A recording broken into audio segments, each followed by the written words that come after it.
தந்தையாரோ தாயாரோ இறந்து போயிட்டாங்க அப்படின்னா, இல்லை ஈவன் மகன் மகள் இறந்து போயிட்டா கூட மீதி மிச்சம் இருக்கிறவங்கன்னா உயிருள்ள மனிதர்கள் அவங்க வந்து வாரிசு சான்றிதழ் வாங்கி ஆகணும். வாங்கினா தான் அவங்களோட சொத்துக்கள் மற்றும் வேறு ஏதாவது அரசாங்க வேலையோ இல்லை வேலை வாய்ப்பு, அடுத்த வேலை வாய்ப்பு வேணும்னாலோ உங்களுக்கு வந்து இந்த லீகல் ஹையர் சர்டிஃபிகேட் வாரிசு சான்றிதழ் ரொம்ப ரொம்ப முக்கியமானது. இதை வந்து நீங்கள் எப்படி பெறுவீங்க அப்படின்னா, அதுக்கு ஒரு சில வழிமுறைகள்லாம் இருக்குது. முதல்ல இதுக்கு வந்து இறப்பு சான்றிதழ், டெத் சர்டிஃபிகேட் முதல்ல வேணும். அதுக்கப்புறம் பார்த்தீங்கன்னா family ration card, Aadhaar card ரொம்ப அவசியம், பர்த் சர்டிஃபிகேட் வேணும்.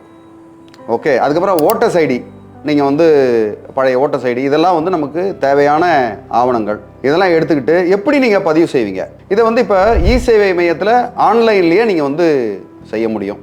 அந்த வாரிசு சான்றிதழ் வாங்குறதுக்கு வந்து ஆன்லைனில் ஒரு சில வழிமுறைகள் இருக்குது. அந்த வழிமுறைகளில் வந்து ஸ்டெப் பை ஸ்டெப்பாக நம்ம ஃபாலோ பண்ணலாம். இ-சேவை மையம்ல நிறைய பேர் இதை வந்து பண்ணி கொடுக்குறாங்க, அட்வொகேட்ஸும் பண்ணி கொடுக்குறாங்க, ஒரு சில அதுக்குண்டான ஏஜென்ட்ஸ்லாம் இருக்காங்க, அவங்க பண்ணி கொடுக்குறாங்க. இதில் ஒரு சில நேரங்களில் இந்த வாரிசு சான்றிதழ் வாங்குறதுல ஒரு சில சிக்கல்கள் வரும். எப்படின்னா, இப்போ 2 மனைவி இருக்காங்க அப்பாவுக்கு அப்படின்னா, 2 மனைவியில் வந்து மூத்தவங்களுக்கு உண்டா இளையவங்களுக்கு உண்டா இந்த கேள்வி வரும். பிள்ளைங்க இருப்பாங்க, மூத்த தாரத்துக்கு வந்து பிள்ளைங்க இருப்பாங்க, இளைய தாரத்துக்கு பிள்ளைங்க இருப்பாங்க. இல்லை ஒரு சில நேரங்களில் பார்த்தீங்கன்னா மூத்த தாரன்னு ஒருத்தவங்க இருப்பாங்க, அவங்களுக்கு குழந்தையே இருக்காது. குழந்தை இல்லாதனால தான் இளைய தாரம் அவங்க கல்யாணம் பண்ணியிருப்பாங்க. இளைய தாரத்துக்கு வந்து 4 குழந்தைங்க இருக்கும். இப்போ 4 குழந்தைங்க தான் வந்து பெருசாக நல்லா வளர்ந்துருப்பாங்க. அப்போ என்ன சொல்லுவாங்க, எங்களுக்கு தான் சொத்து, மூத்த தாரத்துக்கு கிடையாது அப்படின்னு சொல்லுவாங்க. கிடையாது, மூத்த தாரத்துக்கு தான் அந்த சொத்தில் உண்டு. அவங்களும் one of the legal heir. அதே மாதிரி அந்த பிள்ளைங்க இருக்காங்களா, இளையதாரம்னு சொல்லக்கூடிய அவங்களுக்கு வந்து சொத்தில் பங்கு வராது. அடுத்து இந்த 4 தான் அந்த சொத்தில் பங்கு வரும். உங்களுக்கு வந்து இந்த லீகல் ஹையர் சர்டிஃபிகேட் வந்து வாங்குறதுக்கு ரொம்ப ஈஸியான விஷயந்தான். அது காம்ப்ளிகேஷன் இல்லைன்னா, உங்களுக்கு வந்து எந்த வித பிரச்சனையும் இல்லைன்னா ஈஸியாக ஆன்லைனில் போட்டு வாங்கிடலாம்.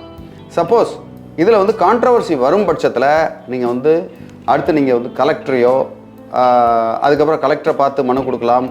அப்படி இல்லை, அதுலேயும் உங்களுக்கு தீர்வு கிடைக்கல அப்படின்னா வந்து நீதிமன்றம் போய் தான் நீங்கள் வந்து லீகல் ஹையர் சர்டிஃபிகேட் வாங்குற மாதிரி இருக்கும்.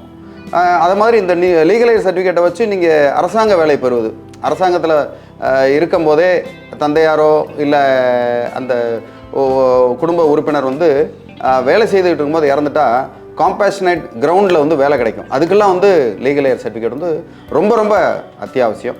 ஸோ இது தவிர்த்து இது வந்து ஒரு பெரிய சப்ஜெக்ட்டு, அதில் வந்து நிறைய விஷயங்கள் இருக்குது. உங்களுக்கு இதில் ஏதாவது சந்தேகம் இருந்ததுன்னா தாராளமாக டிஸ்கிரிப்ஷனில் கொடுத்துருக்கேன் என்ன நம்பரை வந்து என்னை கால் பண்ணுங்கள், வாட்ஸ்அப் பண்ணுங்கள், இல்லை எங்கள் ஆஃபீஸ்க்கு வந்து நேரில் கூட என்னை வந்து மீட் பண்ணலாம்.